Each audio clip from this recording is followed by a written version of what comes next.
yang telah hadir di tengah-tengah kita pada pagi hari ini, yaitu Ustadz Luqmanul Hakim. Ya, terima kasih Ustadz sudah datang. Beliau ini untuk kita ketahui berasal dari Kalimantan Barat ya Ustadz ya. Beliau datang dari Pontianak, Kalimantan Barat, berkunjung ke Pekanbaru, dan alhamdulillah menyisihkan waktunya di tengah kesibukan beliau untuk berkumpul dan tentu memberikan ilmu kepada kita pada pagi hari ini. Bersyukur kita kehadiran Allah Subhanahu wa taala atas rahmat dan taufik dan hidayahnya kepada kita semua.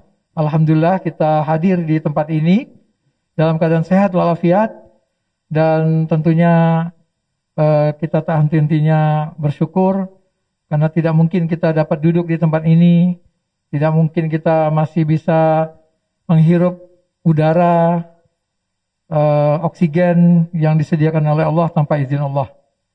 Salawat dan salam kepada baginda Rasulullah sallallahu alaihi wasallam. Allahumma sholli ala Muhammad wa ala ali Muhammad.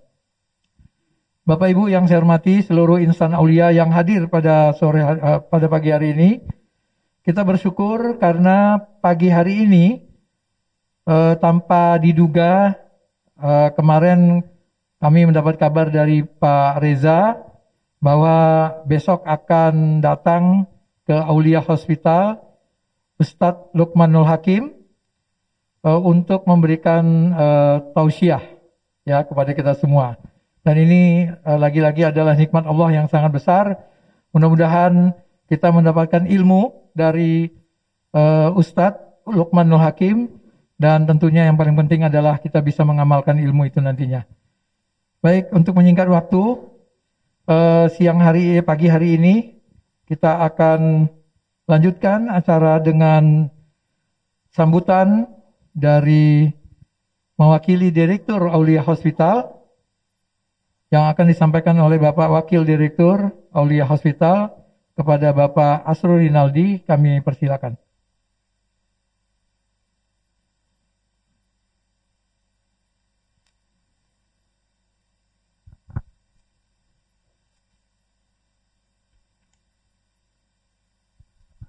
Tes 1.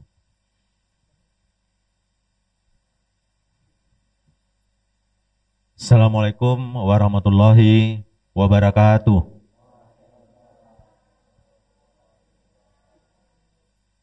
Betul yang disampaikan Pak Sarip tadi. Salam itu adalah doa. Mungkin perlu saya ulang kembali ya. Assalamualaikum warahmatullahi wabarakatuh.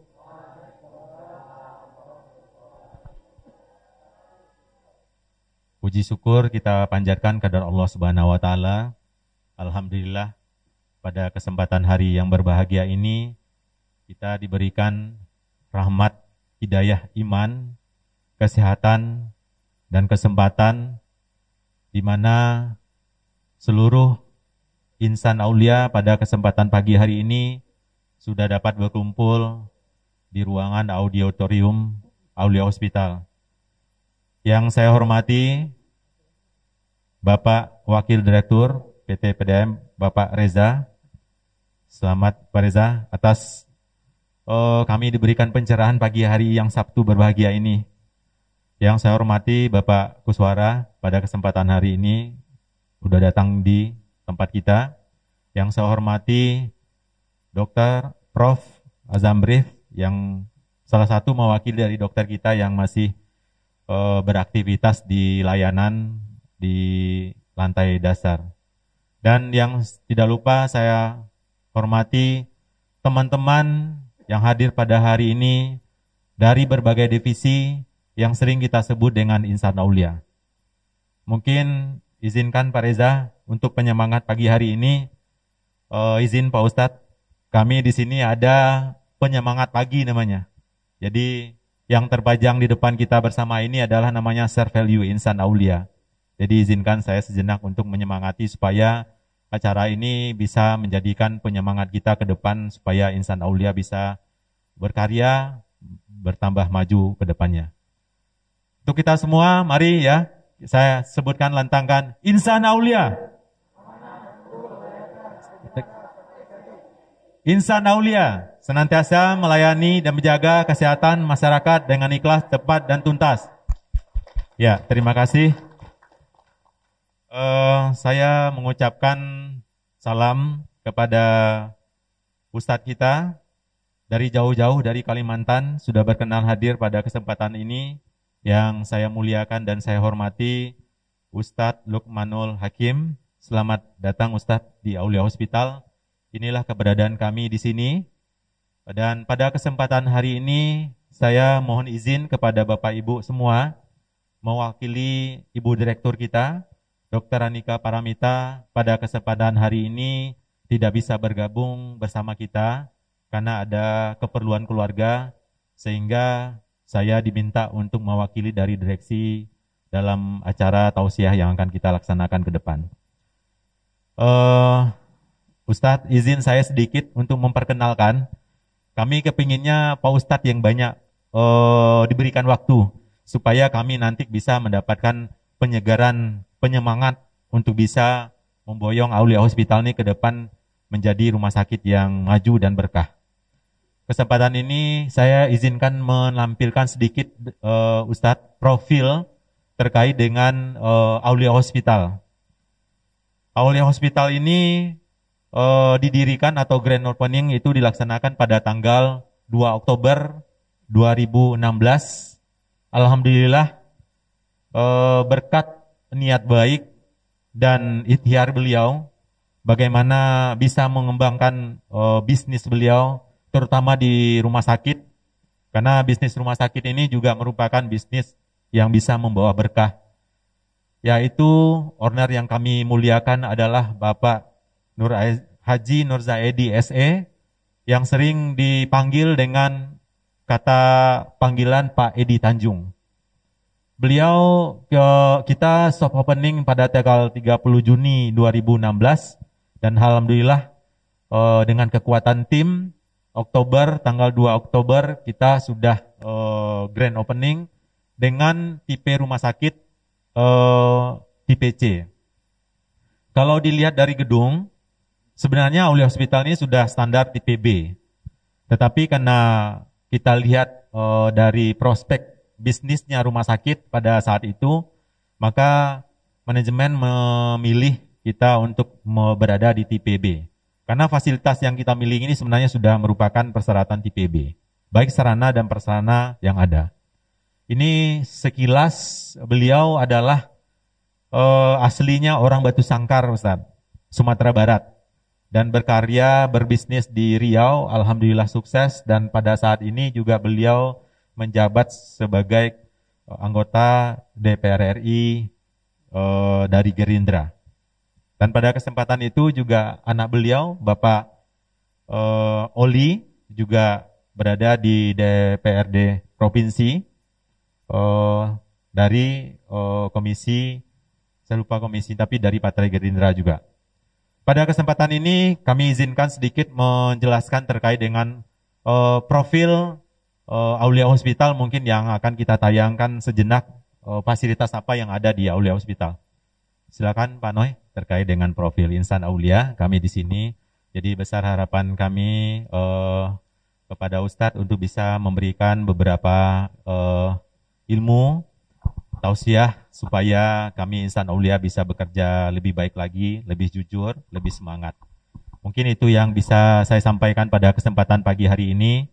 Saya ucapkan selamat pada teman-teman semua. Semoga acara kita ini diberikan ridho dan rahmat oleh Allah Subhanahu wa taala. Demikian, wabillahi taufiq wal hidayah. Assalamualaikum warahmatullahi wabarakatuh.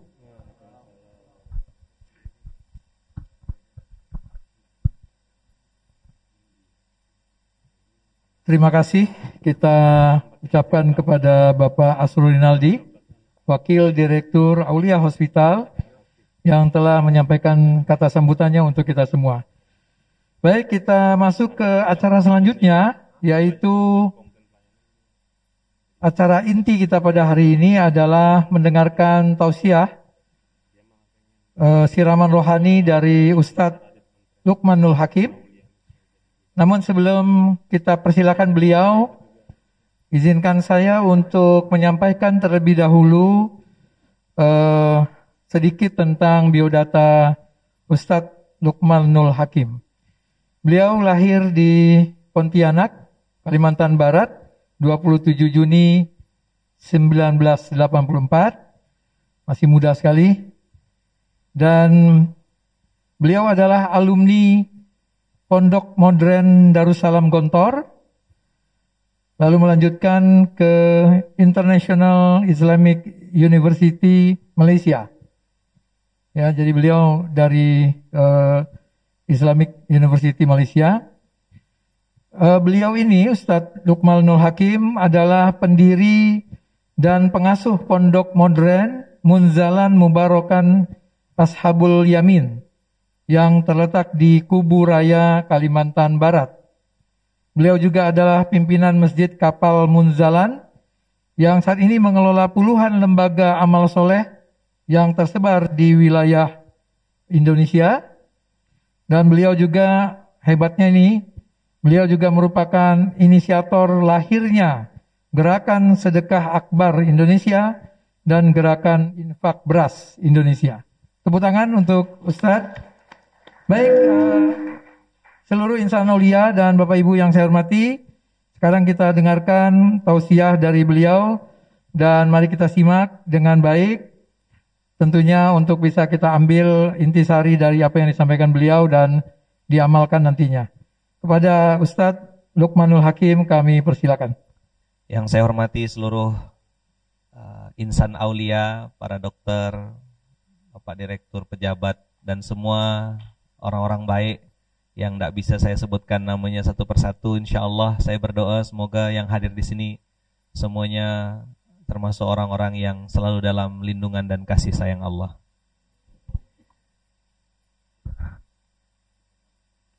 Muslim semua ya?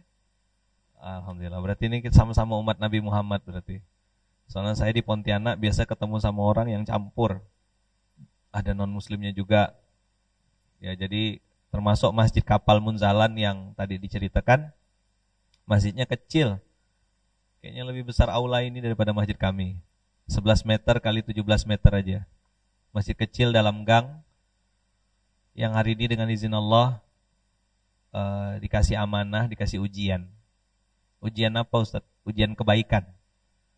Karena masjid kecil yang 11 meter kali 17 meter di dalam gang itu, yang Bang Reza sudah sampai, Pak Reza kalau di sini ya, manggilnya Bang Reza, itu mengasuh kurang lebih 6.000 pesantren se-Indonesia. Distribusi beras yang tadi diceritakan, infak beras itu sekarang ada di angka 850 ton beras terbaik yang kita distribusikan ke seluruh Indonesia, Aceh sampai Papua. Bahkan 5 negara, Mesir, Sudan, Brunei, Malaysia, sama Thailand. Jadi kita nggak kirim TKW lagi, kita kirim beras terbaik untuk saudara-saudara kita di Thailand, Mesir, Sudan. Kalau di Palestina kita kirimnya gandum. Dengan izin Allah sudah jalan 3 tahun tiap bulan. Ya, semua karunia Allah. Ya, total mitra atau santri yang kita support dari masjid kecil yang dalam gang 11 meter kali 17 meter itu hari ini baru 450.000 anak yatim penghafal Quran yang kita suplai dari 2012 sampai 2021. Sekali lagi saya pengen mengatakan saya nggak hebat. Saya nggak seperti profil yang diceritakan tadi. Saya bukan adalah, tapi saya hanyalah. Izinkan saya cerita sedikit buat teman-teman semua, karena saya tahu wajah-wajah antum ini mau buka masker ataupun nggak pakai masker, kayaknya wajah-wajah orang baik gitu. Cuma lagi banyak masalah.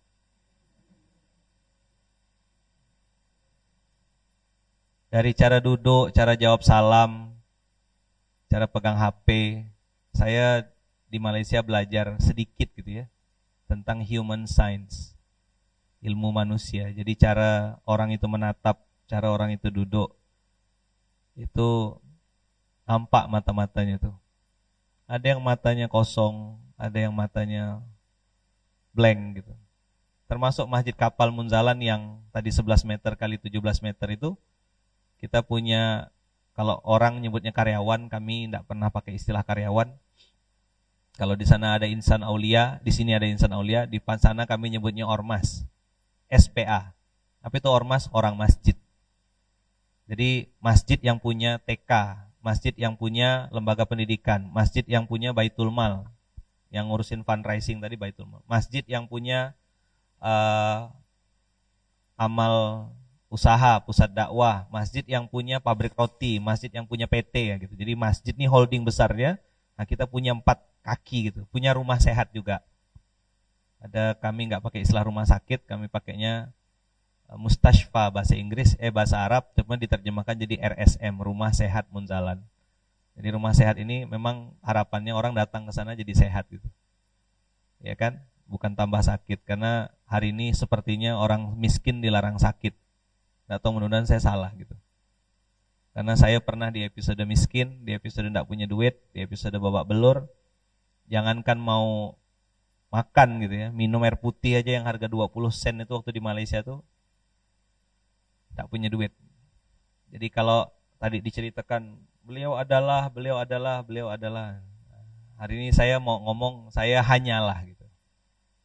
Saya hanya manusia biasa yang lahir dari rahim mama saya manusia biasa yang punya masalah, saya manusia biasa yang pulang dari Malaysia S2 Kuala Lumpur Human Science tadi dalam kondisi galau, banyak utang, dan saya punya 3 masalah waktu itu. PHK, apa? PHK, itu yang saya tulis di buku saya Mustahil Miskin. Yang ini alhamdulillah udah mau cetak seri kedua, mohon doanya. Seri 1 kemarin sudah di launching, udah dari tahun 2015. Nah, ini saya nulis buku yang kedua, lanjutan dari Mustahil Miskin yang pertama, bicara tentang PHK. Apa itu PHK? Penyakit, hutang, dan keluarga. Dan itu siapa orangnya? Saya. I'm talking about me. Saya bicara tentang saya. Jadi pulang dari anak gontor 10 tahun di Malaysia, 10 tahun di gontor jadi ustadz gitu ya. Kayaknya udah keren. DP, apa?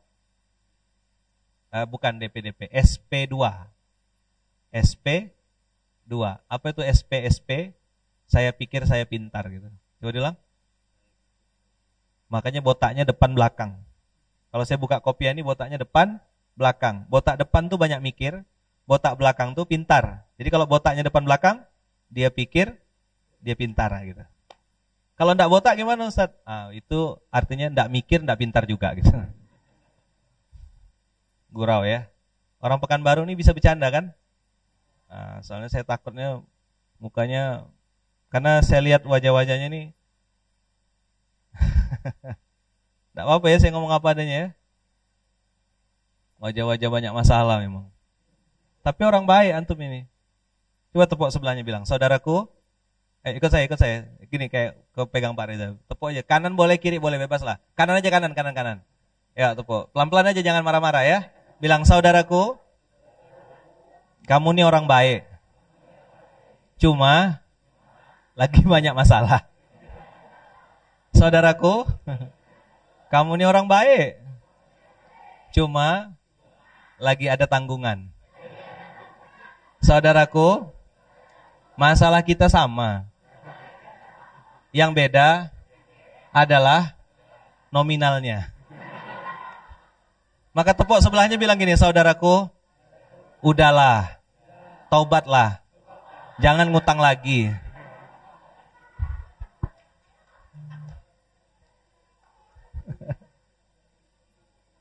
Dah? Bilang sama sebelahnya, boleh sebelah kanan. Bilang, saudaraku, mau tahu enggak? Ada yang lebih sakit daripada jatuh cinta. Namanya jatuh tempo.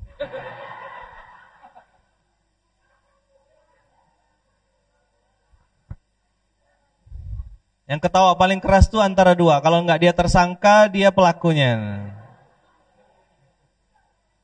Makanya enggak pernah bahagia. Gimana punya handphone keren-keren, enggak ada kuota.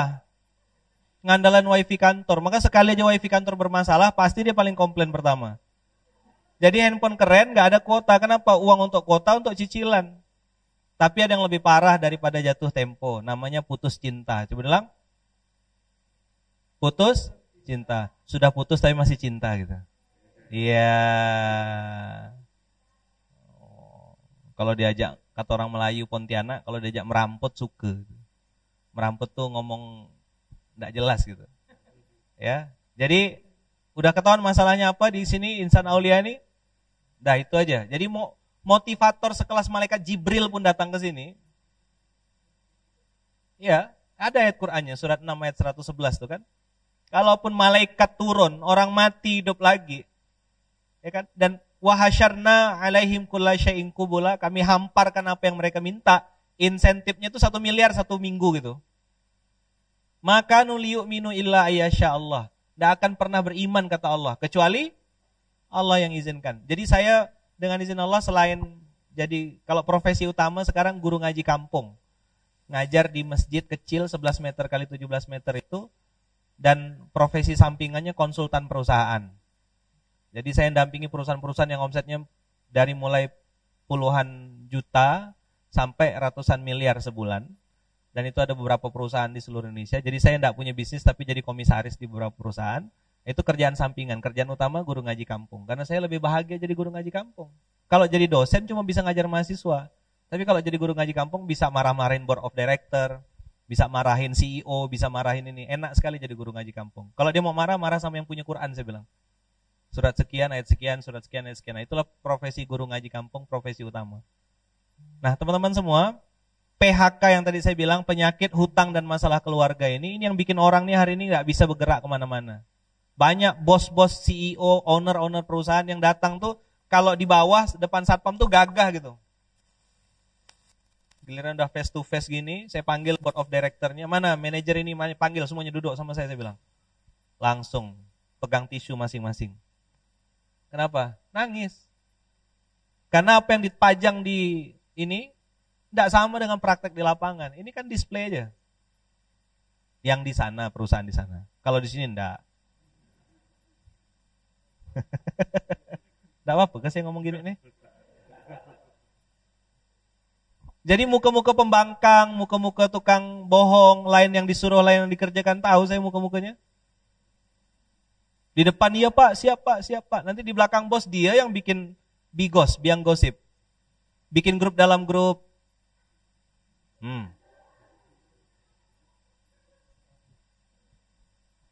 Ya kan? Di rapat siap-siap, sami'na wa ata'na, oke mantap, sip. Di belakang tuh ngegosip, ngomongin ini. Tahu enggak? Yang kayak gitu-gitu tuh. Kalau kata orang Melayu Pontianak, TGM, tak ada macam mana kehidupannya. Kalaupun dia dapat gaji, dapat rezeki, dapat uang, enggak akan ada ceritanya dia tuh bahagia, tenang, berkah, itu ngomong lain lah, jauh sekali. Kenapa? Ada maksiat yang dia lakukan ketika dia mendapatkan uang itu. Jadi kalaupun dapat 2 juta, 3 juta sebulan, atau 4 juta, 5 juta, 10 juta, uang itu kayak uang hantu dimakan setan. Coba diulang. Uang hantu dimakan setan. Nggak ada rasanya. Handphone nggak lunas, motor belum lunas, mobil nggak punya, rumah ngontrak, istri bengal, anak nggak mau dengar. Sempurna masalahnya. Coba diulang. Ya, tepuk sebelahnya. Sepertinya saya kenal orangnya. Saya sudah 2 tahun, 3 tahun terakhir semenjak pandemi ini sudah pensiun dari dunia panggung. Udah enggak lagi ngisi-ngisi tausiah dulu sampai bosan rasanya. Selasa, Rabu, Kamis, 3 hari jadi Pontianak, sisanya roadshow keliling Indonesia. Ngapain tausiah Ustaz? Enggak, ruqyah masal. Maksudnya, ya ini ngomong sama orang-orang yang baik-baik tapi banyak masalah. Penyakit, kanker payudara lah, leukemia lah. Pokoknya orang zaman sekarang tuh nama penyakit tuh keren-keren ya dok ya. Bagus-bagus namanya tuh. Ya kan? Macam-macam nama penyakitnya. Mohon maaf, cantik-cantik tapi kena miom. Ini kanker payudara stadium 3. Kanker darah dan seterusnya. Pakai cincin bukannya di jari tapi di jantung. Ya serius, saya enggak ngomong bohong-bohong. 9 tahun saya ngawal orang-orang begitu. Bawa uang banyak. Dia ada salah satu orang kaya di Pontianak.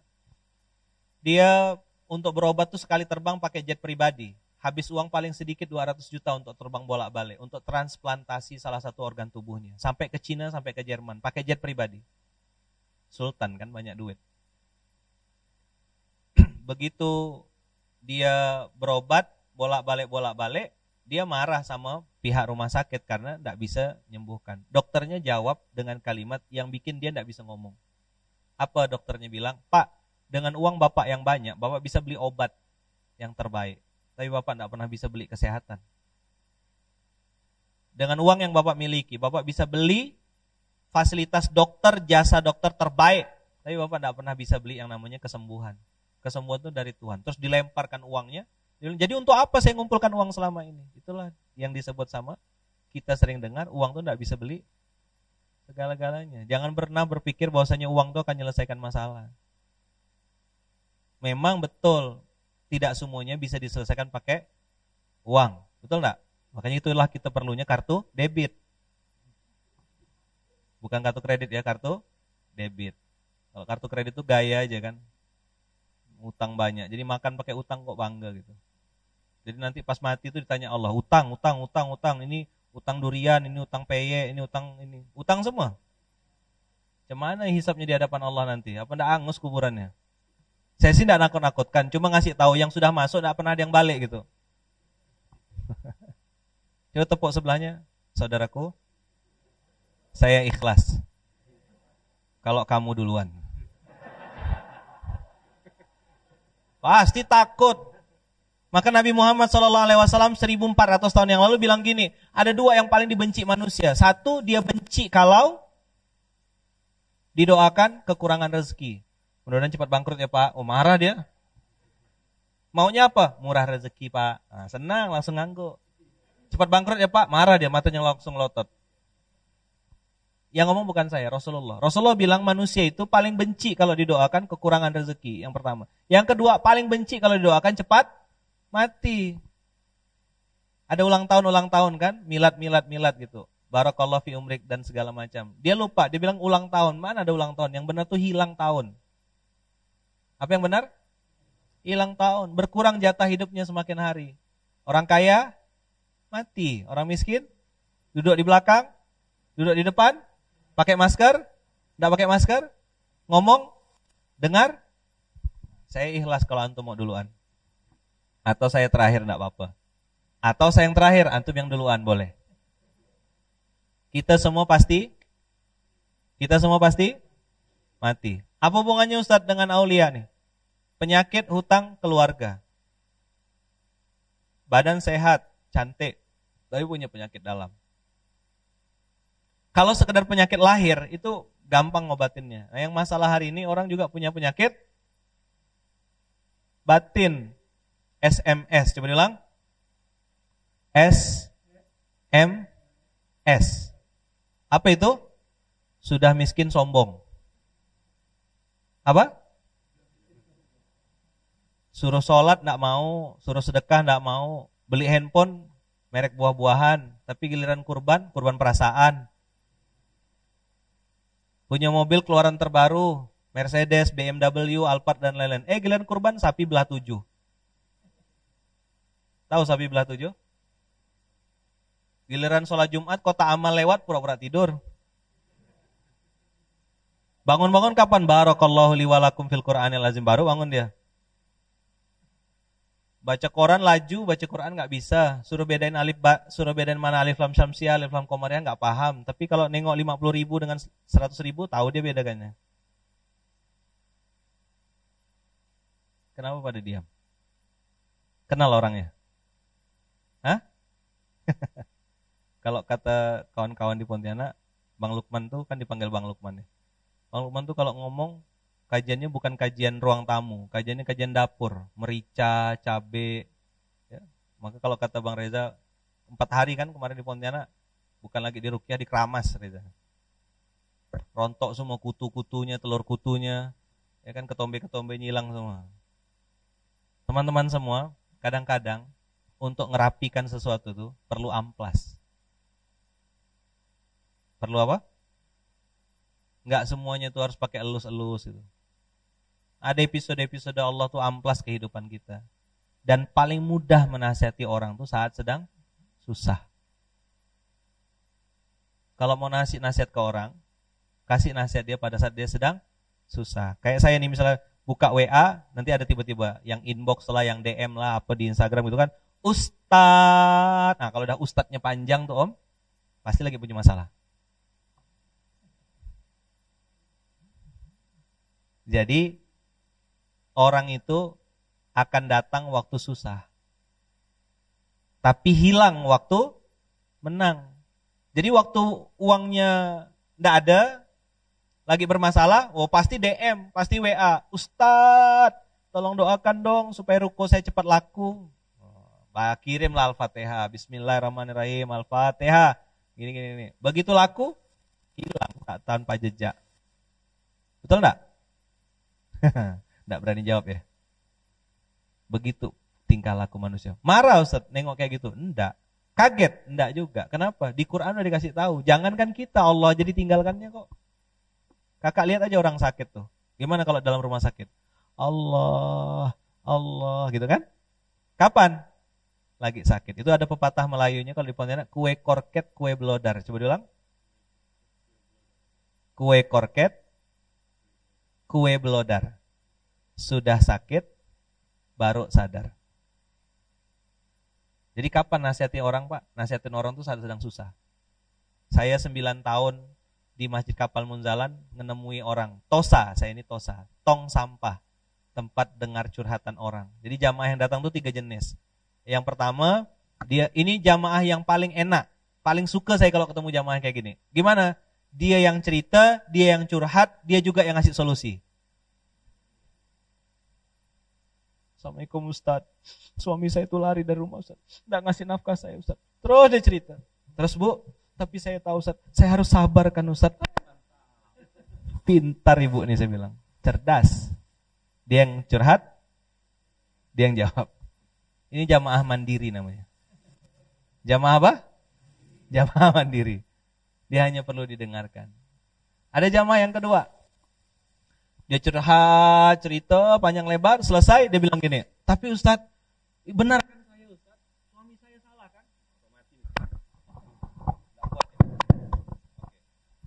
Benar kan saya Ustadz? Salah kan suami saya? Dia cerita panjang lebar. Rupanya apa? Dia minta pembelaan. Ini jamaah yang kedua namanya SOSKS. Coba bilang. Apa itu SOSKS? Ya ikut saya. SOSKS. Artinya semua orang salah kecuali saya. Apa namanya Pak? Apa artinya? Nah, maka di mata dia semua salah. Ibarat kakek-kakek yang dikasih terasi. Tahu terasi? Apa bahasa orang sini? Kalau kami di Pontianak nyebutnya belacan. Sama? Oke. Ada belacan di janggutnya, dikasih air dikit, kasih belacan. Terus dia bangun tidur. Kamar ini bau belacan. Dia pergi ke ruang tamu, dia bilang lagi, ruang tamu pun bau belacan. Masuk ke dapur, oh pantaslah bau, dapur ini pun bau belacan. Begitu dia ke ruang tengah, ruang keluarga, dia bilang ruang keluarga ini pun bau belacan. Pergi dia keluar rumah, dia teriak, dunia ini bau belacan, katanya. Siapa yang salah? Seluruh dunia salah. Padahal belacannya ada di mana? Fakta atau mitos? Mana yang lebih enak? Menyalahkan orang lain atau nunjuk muka sendiri? Yang paling enak, pekerjaan paling enak di dunia ini adalah menyalahkan orang lain. Maka saya tadi mulai dengan penyakit hutang. Nah, yang kalau hutang ini tidak usah kita bahas lah ya, dah tahu kan, tahu sama tahu ya. Masalahnya tuh kalau tidak cicilan motor, cicilan mobil, cicilan rumah, pinjaman online. Begitu-gitulah hari ini. Jadi mau dimotivasi kayak gimana pun Pak Reza dan kawan-kawan semuanya, tidak akan pernah bikin SDM itu semangat. Kenapa? Masalah utama dia bukan hutang, bukan gaji tidak cukup, tapi gaya hidup terlalu tinggi. Yuk, ikut saya, tangan saya gini. Ikut semuanya ya. Yang angkat tangan saya doakan utangnya cepat lunas ya, cepat. Ya, ikut saya. Tekanan.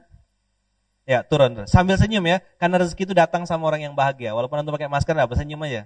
Ya. Biar utangnya cepat lunas ya. Biar yang jomblo-jomblo segera dapat jodoh ya, yang terbaik ya. Mau tahu caranya? Nggak apa-apa ganteng, yang penting soleh. Coba bilang. Nggak apa-apa ganteng, yang penting soleh. Kalau abang-abang doanya nggak apa-apa cantik, yang penting solehah ya. Syaratnya cuma satu, yang penting dia mau. Takutnya udah ganteng, soleh nggak mau kan? Atau suami orang jangan ya. Ya ikut saya, tekanan berbanding lurus dengan gaya. Ini hukum fisika. Betul ya? Tekanan berbanding lurus dengan gaya. Ini hukum fisika. Yuk ikut saya sekarang. Jadi, kalau hidupmu banyak tekanan, berarti kamu banyak gaya. Tepuk sebelah kanan bilang, bertaubatlah saudaraku.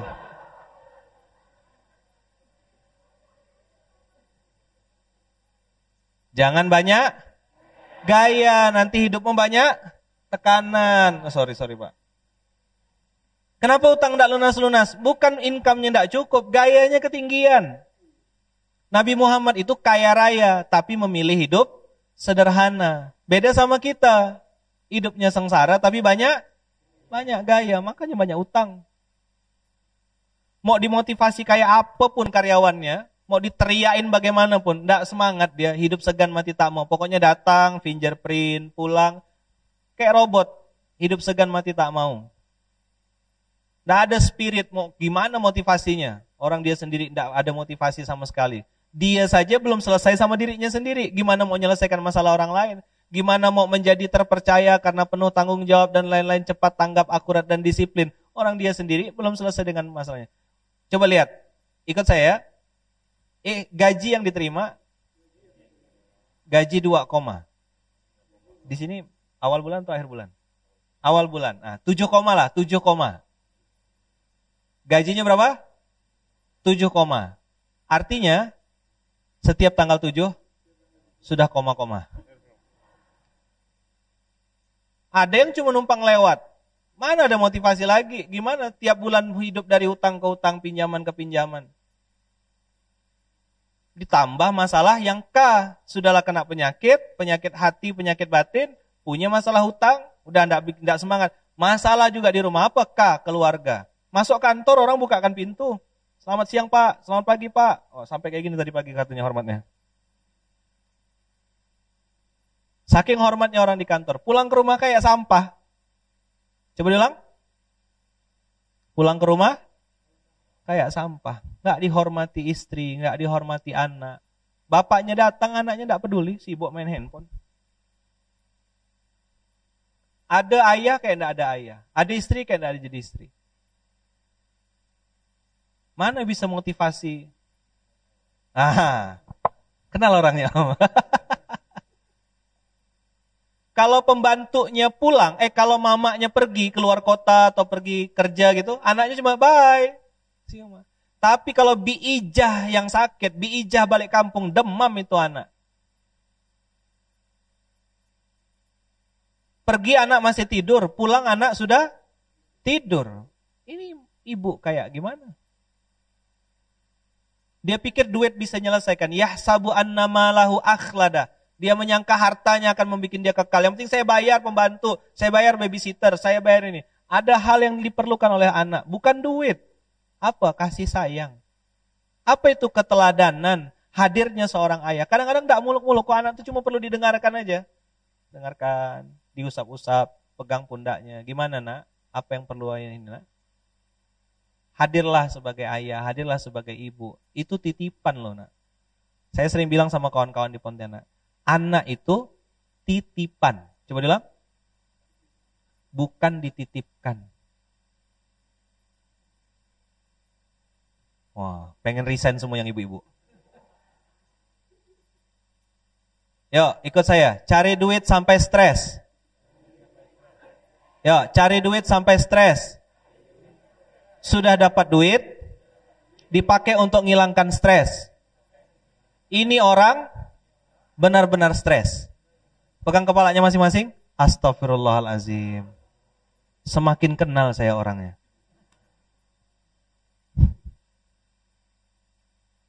Penyakit, hutang keluarga. Kapan kajian ini berakhir ya? Makin panas makin hari ini. Masih mau lanjut atau udah cukup? Udah ya, enggak usah lama-lama tausiah itu. Jadi gimana Ustadz? Kami udah telanjur kayak gitu Ustadz. Ustadz kayak tahu-tahu aja masalah kami. Kalau boleh tahu berapa perputaran uang di masing-masing kawan-kawan ini? Ini sekarang sudah tanggal 16. Saya takut saldonya udah minta maaf, udah minta ampun ini. Ketawanya keras sekali tuh, isi hatinya tuh. Nah kan, udah angkat jempol, nggak bisa bohong. Ampun Ustadz. Iya, mau tahu saldo minta maaf? Tahu enggak? Begitu mau transfer mobil lagi, maaf, saldo Anda sudah tidak mencukupi. Pegang telepon, angkat telepon, halo, maaf, pulsa Anda tidak cukup. Itulah dia namanya orang, saldonya minta maaf. Terus petantang tenteng, kelihatan kaya, terlihat kaya, tapi tidak kaya gitu. Terlihat senang, tapi tidak senang. Itulah cari duit sampai stres. Tapi dapat duit dipakai untuk ngilangkan stres. Ini orang benar-benar stres.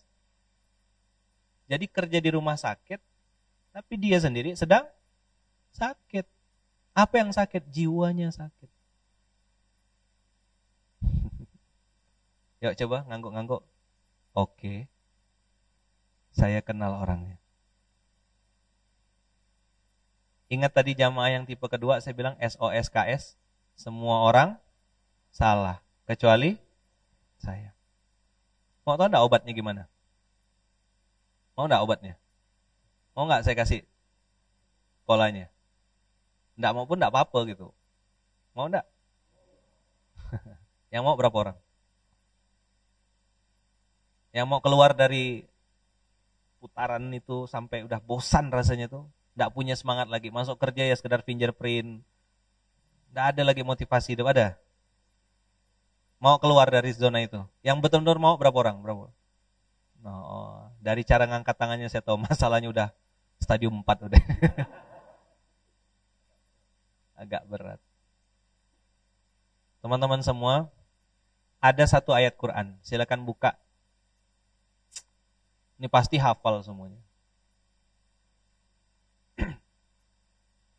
Apa? Surat apa Ustaz? Al-Asri. Hafal kan?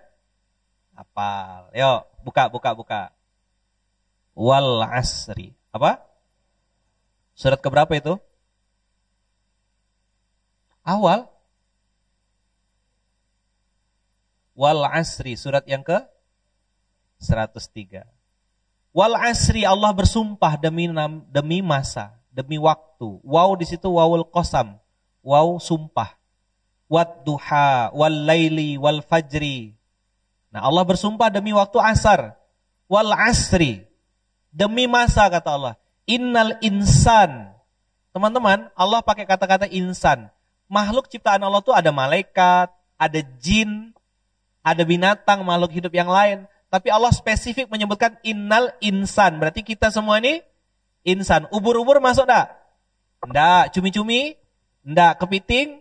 Enggak. Jin? Ifrit gitu? Enggak disebut. Yang Allah sebutkan dalam ayat ini hanya manusia. Kita semua sama enggak? Manusia. Wal asri. Demi masa. Innal insana. Sesungguhnya manusia itu kata Allah lafi khusrin. Itulah punya badan, tidak sehat. Punya uang, income, tidak sehat. Punya keluarga, tidak sehat. Lafi khusrin, kau pasti rugi. Punya barang mahal, punya barang branded yang tidak ada rasa. Punya mobil mewah juga tidak ada rasa. Punya nama besar juga tidak bahagia. Punya hati ya gelisah terus, tidak tenang-tenang. Lafi khusrin. Allah bilang innal insana lafi khusrin. Insan disebutkan dalam bentuk mufrad menunjukkan dia personal. Everybody gitulah kira-kira. Setiap orang, every one of you. Mau yang pegang kamera tadi ngangkat jempol, tanggal 16 sudah koma-koma, lamanya akhir bulan ya. Everybody of you kata Allah. Nggak ada yang lepas satu orang pun. Lafi khusrin. Pasti rugi. Pasti rugi. illalladzina amanu. Ada 4 syaratnya kata Allah. Apa syarat yang pertama? Punya iman. Yuk jawab, api itu panas atau dingin? Panas. Tapi untuk Nabi Ibrahim api bisa berubah jadi dingin. Pertanyaannya, pakai logika atau pakai iman? Laut itu menenggelamkan Fir'aun, betul enggak? Tapi laut yang sama menyelamatkan Musa alaihissalam. Pakai logika atau pakai iman? Perempuan itu hamil, ini ada dokter, harus ada suaminya. Ya dok ya? Tapi Maryam enggak punya suami bisa hamil. Oh berarti perempuan-perempuan sekarang tuh yang hamil-hamil itu niru-niru Maryam tapi Maryam KW. Banyak investornya tuh. Banyak yang nyumbang. Ya. Chip in. Nambah-nambah modal. Maka begitu jadi, ini hidung-hidung kau nih kata dia, ini pipi-pipi kau kata, kulit-kulit aku tuh kata dia. Terlalu banyak investornya. Innal insana lafi khusrin, manusia pasti rugi. Kecuali yang beriman. Maka teman-teman, tidak semua yang terjadi di dunia ini harus pakai logika kita. Ustaz tidak masuk akal. Memang tidak masuk akal. Mana yang penting, masuk akal atau masuk rekening? Kalau saya yang penting masuk rekening. Tidak apa-apa, tidak masuk akal. Tapi masuk rekening. Kita punya masjid kecil dalam gang, 11 meter kali 17 meter. Saya mikirkan pakai ilmu manajemen, tidak nyambung-nyambung. Saya panggilkan konsultan semua geleng-geleng kepala. Ahli filantropi 30 tahun geleng-geleng kepala. Masjid kecil dalam gang, ngumpulkan donasi, ngumpulkan tonase lebih dari 15 miliar per bulan. Kecil aja 11 meter kali 17 meter. Pakai otak? Tidak bisa. Pakai iman? Sampai. Isra Mi'raj dari Masjidil Haram ke Masjidil Aqsa, Sidratul Muntaha. Pakai iman? Pakai otak, logika atau pakai iman? Pakai iman. Betul enggak? Maka kata Allah, orang yang pakai logika enggak mungkin sampai pada kehidupan yang bahagia, enggak mungkin. Dia harus perlu iman dulu. Saya punya tim di Munzalan, guru, salah satu guru terbaik. Kalau peringkat nasional beliau tuh guru TK terbaik nomor 2 se-Indonesia. Bunda Yaya namanya. Kalau di Kalimantan Barat peringkat nomor 1, terbaik. Ngajar di Al-Azhar. Gajinya berapa? 7,5 juta. Dapat gaji dari Al-Azhar. Begitu saya ajak hijrah, saya bilang, Bunda mau enggak bantu saya? Saya bilang, saya mau ngerintis KBTK. Ikut saya di Munzalan. Alhamdulillah mau. Berapa kita kasih? Karena di sana ada gaji, kasihnya ihsan. Berapa gaji ihsannya Bunda Yaya di KBTK Pas Aye, pesantren anak soleh Allah ini? Hilang 0-1. Di sana di Al-Azhar 7,5 juta 1 bulan. Karena terbaik senasional. Pindah ke Pontianak, ke Munzalan, gabung sama kita. Karena saya bilang ini KBTK perlu TK. Ini Masjid Munzalan harus punya TK. Bunda Yaya saya minta untuk ini. Kurang lebih 15 tahun ngabdi sama Al-Azhar. Saya ajak risan ngeritis dari awal. 750.000 kita kasih ihsan. Nolnya hilang 1. Kalau pakai otak, rugi kan? 7,5 juta hilang 0. Tapi dengan izin Allah begitu jadi kepala sekolah di TK Al-Azhar, beliau tuh janda, ya kan? Suami yang lama itu ninggalkan beliau, anaknya meninggal dan itu bikin beliau drop, depresi luar biasa, anak laki-lakinya meninggal. Begitu gabung sama TK Pas Aye, gajinya cuma 750, tapi Allah takdirkan dapat jodoh. Dapat jodoh, nikah lagi, dan Allah ganti anak yang dikandung oleh beliau, itu laki-laki. Jadi Allah ganti anak yang meninggal Furqon, karena punya masalah dengan pernapasan, jantungnya tidak bisa diselamatkan. Sekarang anak yang kedua ini, yang dari suami yang baru, namanya Erdogan, Allah takdirkan sehat walafiat, pintar, cerdas. Dan punya anak yang selanjutnya. Jadi sempurna Allah ganti. Itu baru segi hati. Terus semenjak jadi kepala sekolah TK, dapat hadiah umroh 2 kali, gratis. 1 dari wali santri, 1 dari pondok. Ada orang yang bayarkan beliau. Dia bilang, Pak Yai, manggil saya Pak Yai. Pak Yai, saya dulu gaji 7,5 juta, enggak dapat apa-apa rasanya. Hidup saya hampa aja, karena punya dendam dengan mantan suami. Begitu saya masuk Munzalan, saya belajar untuk memaafkan, saya belajar untuk lebih ikhlas. Saya enggak lagi berharap dengan gajinya 750.000, saya tahu enggak kemana-mana duitnya. Tapi semakin saya belajar untuk meyakini rezeki Allah itu datang dari arah tidak disangka-sangka. Tugas saya bertakwa, memperbaiki diri. Allah datangkan suami, Allah datangkan jodoh, Allah datangkan ini. Sekarang Masya Allah, tabarakallah, motor pun dibelikan orang. 750 ribunya utuh. Karena semua yang dia butuhkan, Allah datangkan semua. Nah, saya mau ngasih tahu kawan-kawan, ada dimensi lain selain duit. Namanya rezeki. Apa? Jadi kalau teman-teman kerja di aulia, insan aulia namanya, otaknya masih gaji, teman-teman tidak akan pergi kemana-mana. 10 juta, 15 juta, 100 juta tidak akan pernah cukup. Karena kita selalu dalam fase rugi. Itu kenapa banyak orang, kemarin kan yang Squid Game itu viral, kenapa?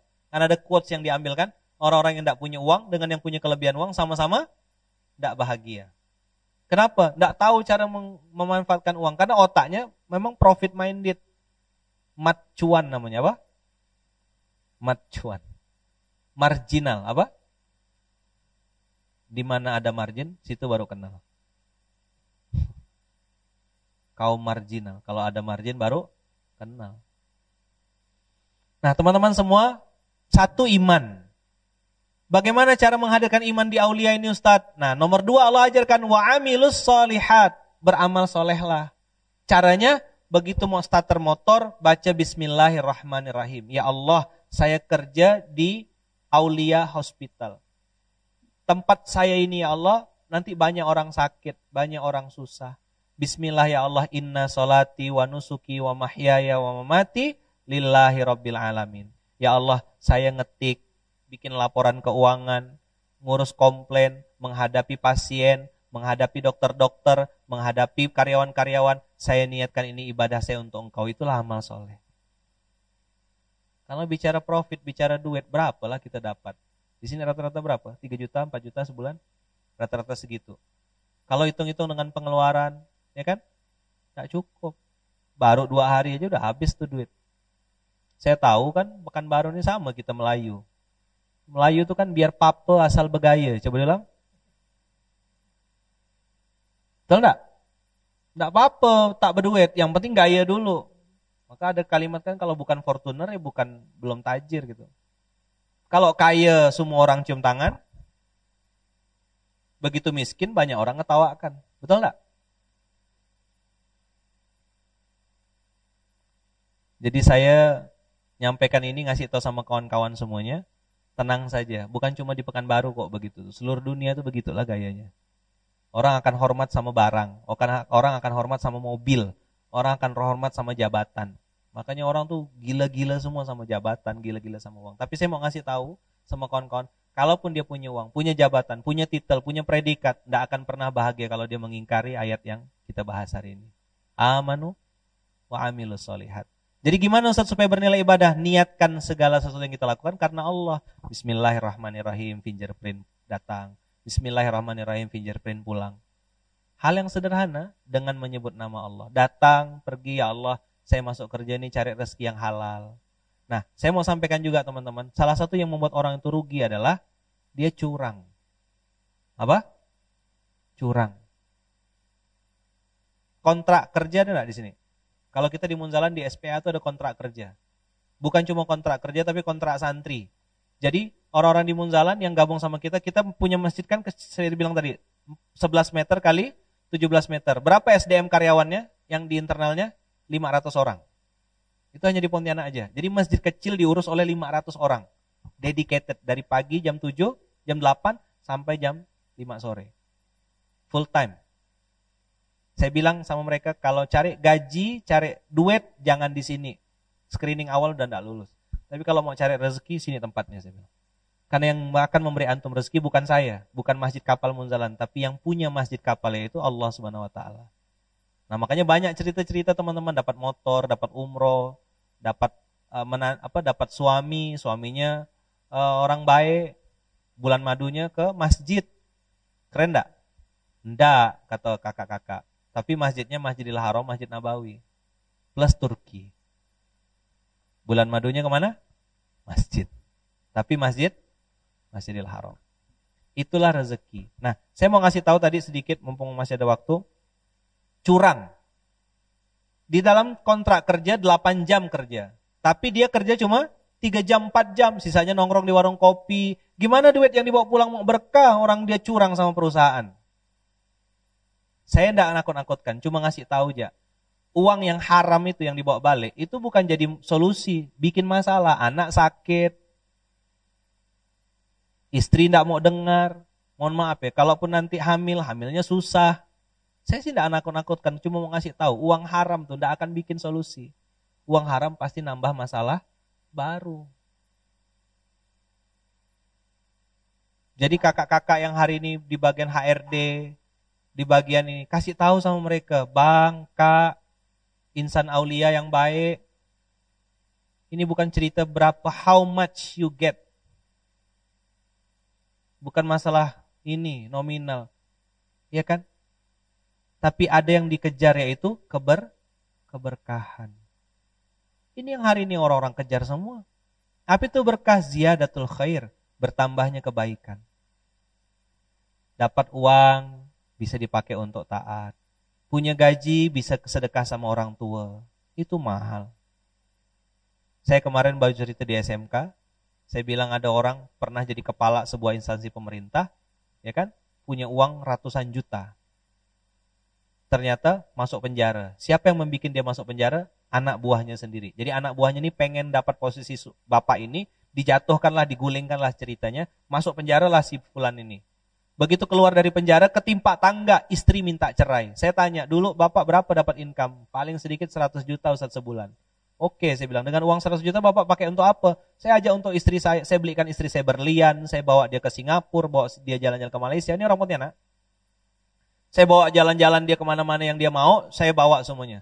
Terus, waktu bapak keluar dari penjara, justru dia orang pertama yang menggugat saya cerai dan minta cerai dari saya. Siapa yang tersisa sekarang? Orang yang membersamai bapak siapa? Anak-anak dibawa semua sama istri Ustaz. Terus siapa yang bersamai Pak? Itulah yang bikin saya sedih Ustaz, mau curhat sama Ustaz. Apa? Yang membersamai saya cuma satu sekarang. Siapa Pak? Saya bilang, ibu kandung saya. Oke, saya bilang, saya mau tanya. Selama bapak kaya dulu, sebulan 100 juta lebih. Saya bilang, berapa bapak ngasih ke ibu kandung? Dia sambil nunduk, dia bilang 5 juta Ustaz. Itu tiap bulan? Enggak Ustaz, setahun sekali itu pun kalau ingat. Saya bilang wajar kalau abang dibantai hari ini sama Allah. Reza punya anak? Siapa namanya anaknya? Yang paling besar? Emma. Reza suka makan buah apa? Semangka.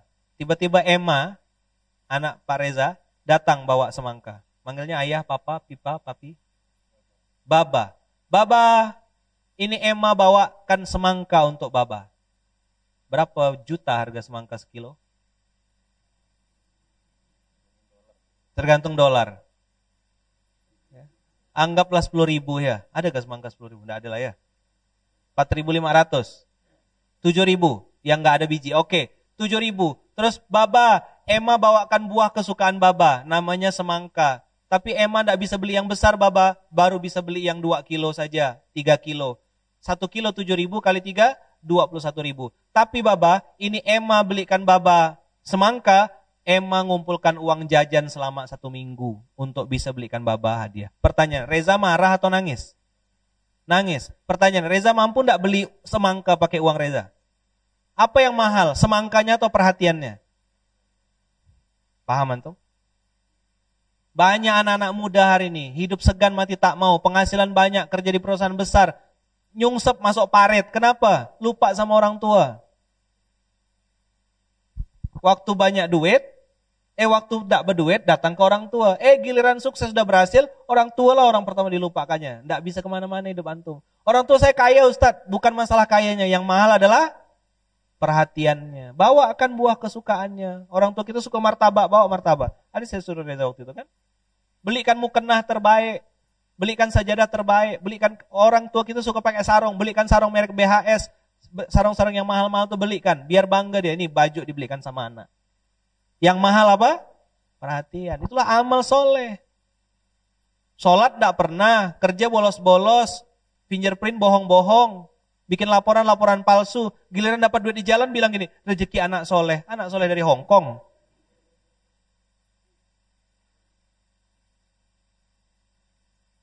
Ada yang terima, saya ngomong gini, ada yang enggak terima. Dan saya sudah biasa, dipuji, udah kenyang, caci maki pun udah kenyang. Enggak ada urusan, saya enggak pernah cari fans, enggak pernah cari follower. Saya mau nyampaikan yang hitam itu hitam, yang putih itu putih. That is the point. Clear? Terakhir, tawasau bil haq, tawasau bis sabar. Saling menasihati dalam kebenaran, saling menasihati dalam kesabaran. Itu dari tadi, dari awal menit pertama sampai sekarang ini tinggal 10 menit, saya nyampaikan kepada antum tentang tawasau bil haq. Saya ngasih tahu yang hak. Tidak ada cerita yang saya buat-buat tadi. Semua cerita apa yang saya alami dan saya sampaikan ke antum apa adanya. Antum mau terima? Alhamdulillah. Tidak mau terima? Tidak apa-apa. Apa kata Allah di Quran? Faman sya'a falyu'min wa man sya'a falyakfur. Surah Al-Kahfi. Siapa yang beriman, silakan beriman. Siapa yang tidak mau beriman, tidak apa-apa. Tapi saya sudah sampaikan ini di hadapan antum hari ini tanggal 16 hari Sabtu di Aulia Hospital ini. Nanti di padang mahsyar antum tidak bisa nuntut saya karena saya sudah sampaikan. Antum masih mau cari duit dengan cara-cara haram, nipu-nipu, cari can tepi. Di Pontianak itu ada istilah can tepi. Apa can tepi itu ya? Cari obyekan sampingan tuh loh. Main samping. Laporan-laporan duit-duit masuk yang tidak dilapor-laporkan ke perusahaan tuh. Kan ada tuh. Dia kira uang-uang begitu akan bikin dia kaya. Enggak, saya mau ngasih tahu. Uang-uang begitu akan bikin antum tambah susah. Apa istilahnya kalau di sini? Kalau di Pontianak istilahnya can tepi. Apa sih? Ngambil-ngambil uang sampingan tuh loh.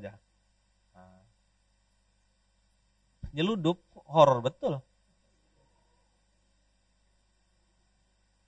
Beli kertas. Bagian pengadaan nih, purchasing nih. Saya ini kan konsultan, saya bilang tadi. Profesi utama apa? Guru ngaji kampung. Kerja sampingan, konsultan perusahaan. Ya kan? Nah, beli kertas. Contoh nih, yang kecil purchasing. Harga kertas 20.000. Terus karena pandai lobby sama si suppliernya, dapatlah 18.000. Terus dia bilang, bos, tolong tulis itu 20.000 tetap ya bos ya. Nanti yang 2.000 masuk ke saya. 2.000, 1 rim. Kali berapa puluh ribu. Dia pikir duit gitu bikin dia kaya. Antum masuk parit, bunuh diri, bawa duit kayak gitu. Saya sih tidak nakut-nakutkan, cuma ngasih tahu aja. Tepuk sebelahnya, kok makin horor ya? Udah betul minum air putih. Minum solar. Minum bensin. Bensin ambulan, bensin mobil operasional, dikencingin semua sama dia. Ganti-ganti map, ganti-ganti nota kosong. Yahsabu annama lahu akhlada, dia kira hartanya bikin dia kekal. Enggak, kalah kata Allah.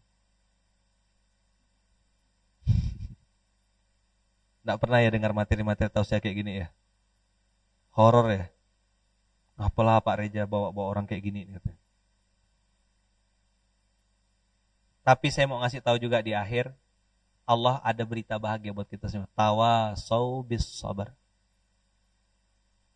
Apa tawasau bis sabar? Bilang sama sebelahnya, saudaraku, masalah kita memang banyak. Masalah kita besar. Tapi tenang aja, kita punya Allah yang maha besar. Setiap masalah pasti ada solusinya. Yuk ikut saya, SPBU. Semua pasti berlalu. Innamal usri yusra, fa innamal usri yusra. Bersama kesulitan pasti ada kemudahan. Kalau kita mau introspeksi, muhasabah, betulkan diri, datang kantor lebih awal, pulang mungkin akhir. Yang lain mungkin ngomel-ngomel ngomongkan orang, kita tahan mulut. Yang lain mungkin suka ngegosip, kita tahan. Yang lain ngambil-ngambil duit haram, kita jaga diri dari duit dengan duit halal. Kita bersikuku, saya tidak akan mau ngambil duit-duit yang haram. Ternyata Allah perbaiki keluarga kita. Allah betulkan istri kita. Allah betulkan anak-anak kita. Memang begitu rumusnya. Terakhir saya pengen sampaikan, Allah, ayo ikut saya, tidak akan pernah merubah nasib suatu kaum sebelum kaum itu merubah dirinya sendiri. Sebelum menyuruh orang lain, paksalah diri sendiri. Hari ini apa poinnya? Cuma satu. Saya mau ngajak kakak-kakak, abang-abang semua, bapak-bapak yang terhormat, untuk mencari tersangkanya. Siapakah tersangkanya? 4 huruf. tersangkanya itu bernama saya. Siapa tersangkanya?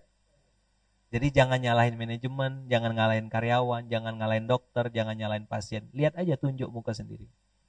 Tersangkanya di mana? Siapa tersangkanya?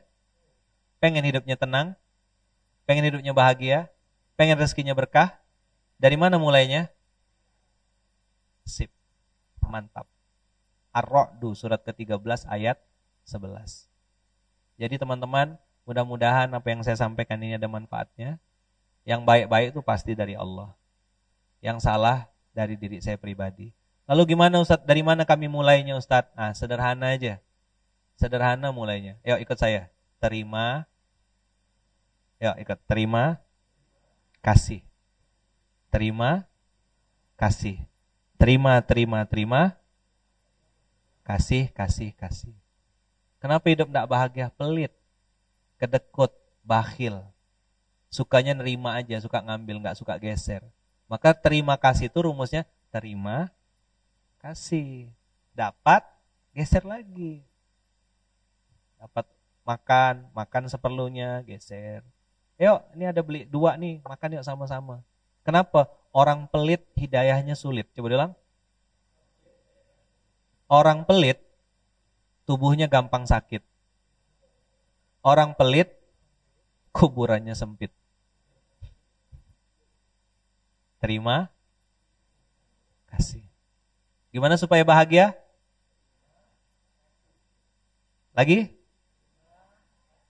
Terima. Kasih. Yuk. Boleh enggak ngasih usul? Misalnya gini, kalau saya bilang insan aulia, teman-teman bilang terima kasih. Sambil senyum ya. Coba, direkam. Jadi tagline baru. Iya kan? Terima kasih. Ya. Dah? Siap? Ya. Insan aulia. Senyum. Yang senyum utangnya cepat lunas ya, semuanya. Ya, insan aulia. Masya Allah. Terima.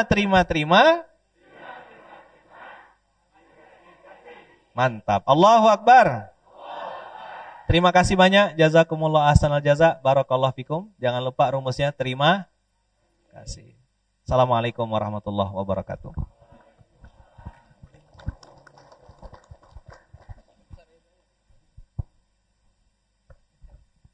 Kita berdoa kepada Allah, semoga apa yang kita lakukan ini bernilai ibadah dan mendatangkan ridho Allah. Kita berdoa semoga Aulia Hospital ini selalu dalam lindungan dan kasih sayang Allah. Semua pihak yang terlibat dibalas Allah dengan balasan berlimpah. Dan kita berdoa, minta sama Allah, semoga amal soleh kita ini mengalir juga pahala dan kebaikannya untuk kedua orang tua kita. Dan mudah-mudahan sekecil apapun kebaikan yang kita lakukan berkhidmat di Aulia Hospital ini, mudah-mudahan menjadi wasilah Allah menggugurkan semua dosa-dosa kita di masa lalu. Al-Fatihah.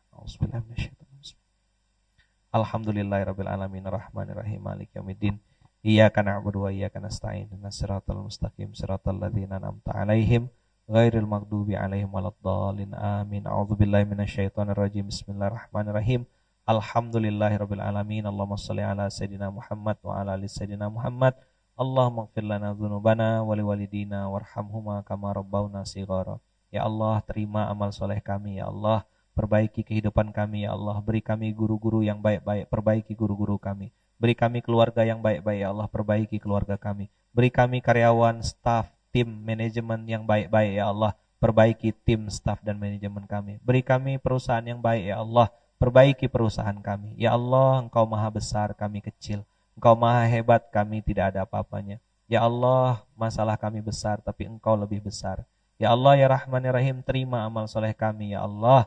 Terima amal soleh kami semua ya Allah. Terima waktu kami ya Allah, terima pengorbanan kami ya Allah. Ya Allah ya Rahman ya Rahim, kami mohon dengan sangat alirkan pahala dan kebaikannya untuk kedua orang tua kami ya Allah. Buat orang tua kami yang masih hidup, panjangkan umurnya dalam ketaatan, murahkan rezekinya penuh keberkahan.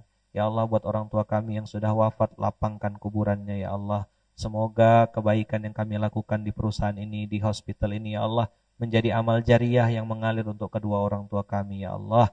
Kumpulkan kami bersama orang-orang yang kami cintai di surga nanti ya Allah. Rabbana taqabbal minna innaka antas samiul alim wa tub alaina innaka antat tawwabur rahim. Ya Allah, ya Rahman, ya Rahim, yang Maha Pengasih lagi Maha Penyayang, tatap kami semua ya Allah dengan tatapan kasih sayang-Mu. Sembuhkan yang sedang sakit ya Allah, lapangkan yang sedang sempit ya Allah, bahagiakan yang sedang sedih, yang sedang susah ya Allah. Bukakan pintu rezeki terbaik ya Allah. Buat yang sedang punya hutang, lunaskan hutang-hutangnya ya Allah, lunaskan hutang-hutangnya ya Allah. Sembuhkan penyakitnya ya Allah. Berikan jodoh terbaik ya Allah. Berikan keluarga yang harmonis, sakinah, mawaddah, warahmah.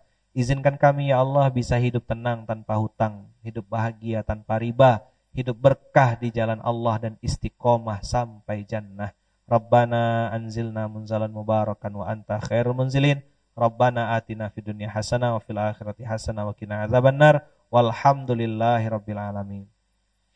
Untuk sempurna majelis ini, sebelum ditutup dengan kafaratul majelis, nanti silakan sebaiknya ya, bebas lah mau salaman sentuh atau enggak, tapi minimal ke samping kiri kanannya bilang terima kasih sama minta maaf. Terima kasih ya saudaraku gitu. Mohon maaf lahir batin ya.